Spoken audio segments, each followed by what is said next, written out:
हे दृश्य आपण पाहतोय मुख्यमंत्री टेस्ला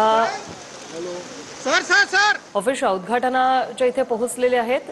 मुख्यमंत्री टेस्ला शोरूमच्या उद्घाटन प्रसंगी दाखल झालेले आहेत। बीकेसी मध्ये या शोरूमचं आज उद्घाटन होतंय।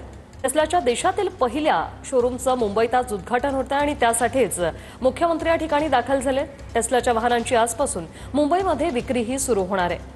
बीकेसी मध्ये हे उद्घाटन पार पडणार आहे, त्यासाठी महाराष्ट्राचे मुख्यमंत्री देवेंद्र फडणवीस या ठिकाणी दाखल झालेत। या शोरूमची खूप प्रतीक्षा होती। आजपासून अखेर टेस्लाच्या वाहनांची विक्री सुरू होणार आहे।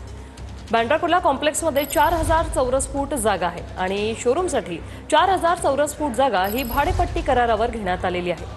बहुप्रतीक्षित टेस्लाच्या वाहनांची आजपासून मुंबईमध्ये विक्री सुरू होणार आहे आणि त्यासाठीच भव्य असा उद्घाटन सोहळा आज होतोय आणि त्यासाठीच महाराष्ट्राचे मुख्यमंत्री देवेंद्र फडणवीस हे बीकेसी मध्ये सध्या दाखल झालेले आहेत।